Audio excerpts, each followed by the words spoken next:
In the year 2030, the first manned mission landed on Mars, but very few people celebrate that achievement. 10 years previously, when the president hubristically called for 3 courageous men to travel to Mars, his sexist gaffe was pounced on by the spiteful media. His clumsy response was to insist that one of these 3 pioneers be female. 2 male astronauts, Erickson and Sanchez, were the most qualified. Both had orbited already, but were still young and healthy enough to survive 2 years in space.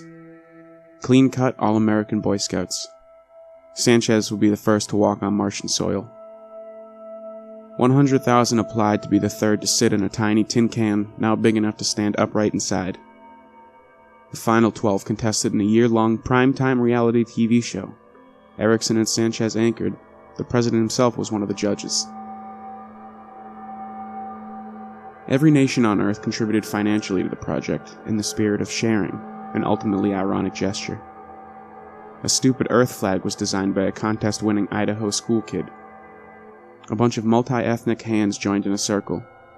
Selfless cooperation. Could there be a symbol less representative of the human race? Most of the woman's training was televised. She was photographed, interviewed, imitated, objectified. She turned down countless lucrative endorsements. As a famous comedian pointed out to the woman, as they shared a late-night talk show couch, what use is money to her on Mars? There are no shoe or clothes stores on the entire planet. Taking advantage of the Hohmann transfer orbit to minimize journey time, a launch window of early 2028 was calculated. Everything went smoothly for about 18 months. Then Sanchez got sick, and quickly died. Our whole planet mourned. Erickson was automatically promoted to chief pioneer, and the 2 survivors picked up the slack admirably. In truth, apart from the takeoff and landing, a chimp could have piloted the craft. Erickson handled the system checks, the woman monitored life support, prepared meals, and administered daily anti-radiation medication. Autopilot did the rest, except for the PR. There were podcasts, selfies, YouTube videos. The woman was very photogenic. America's sweetheart. But then, 3 days from touchdown, Erickson's irradiated corpse was jettisoned into deep space, and the conspiracy theorists could no longer be ignored. She looked cagey in her short, final video, evaded questions, paid tribute to her fellow man. Then radio silence, whilst our planet speculated. The new president gave a terse press briefing. Investigations were underway. The ETA came and went, no contact. Most people predicted that the woman, alone, couldn't have possibly landed the module single-handedly. But then a single, fuzzy photograph was received, and seized by the internet before it could be suppressed. There was no flag. Instead, the woman's bloodied, broken body was propped against the flagpole. Her one good arm was flipping the bird. Her eyes were triumphant. Man's greatest achievement immediately became a footnote in the history books. Few honor her name, except myself. Every anniversary, I toast my wonderful mother's success. She might still be up there. Her mission was one way, with tools to farm crops and gather water. Establish a base camp in the spirit of peace. International. Very noble, very civilized, very non-discriminatory.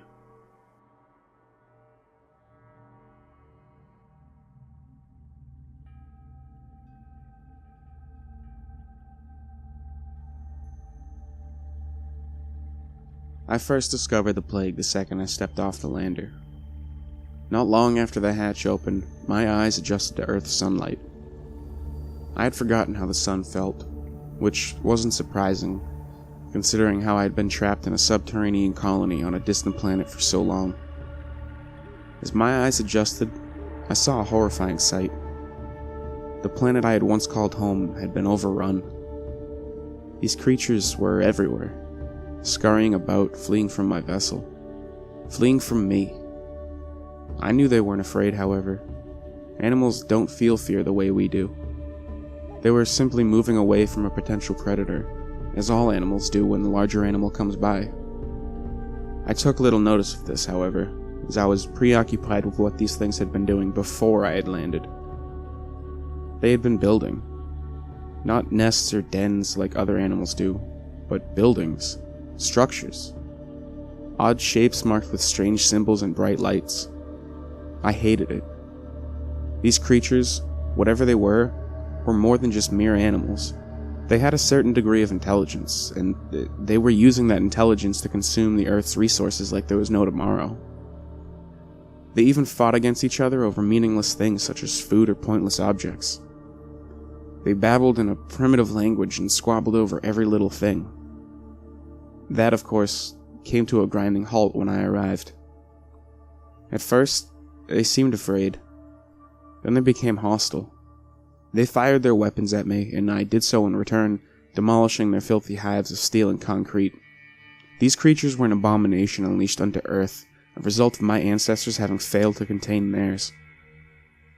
As I readied my vessel for departure, I left behind this message. Do not attempt to make peace with these barbaric beasts. They will only try and kill you. Destroy them. Burn their wretched nests and ravage their numbers. I would have done so myself if my ship were not damaged during our conflict.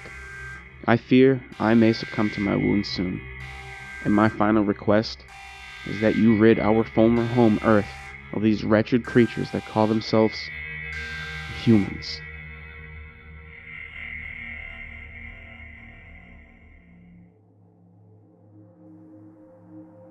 The editorial staff of the World News Dispatch would like to offer the following corrections to a set of stories that appeared in our March 2147 story stream. In several articles, we incorrectly refer to our overseers as invaders.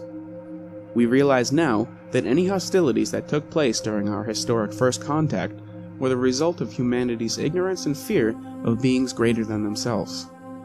Our overseers had no choice but to act in self-defense. In a series of articles describing said self-defense, we use the word obliterated to refer to the fate of several major cities such as New York, London, Tokyo, Moscow, and Paris. We have since been informed that the correct terminology for these events is pacification. When the peace deal offered by the overseers was made public, we referred to it as the subjugation of humanity and an iron fist stretching out across the stars. The writer, who has since been terminated, meant to say the liberation of humanity and a hand of friendship stretch out across the stars. An article discussing several world leaders signing of the Treaty of Peace and Friendship with the Overseers mistakenly referred to it as a Treaty of Surrender.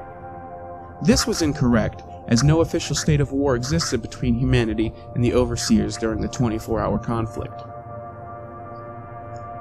In that same article, we also mistakenly stated that American President Stephen Chen was the former Secretary of Agriculture.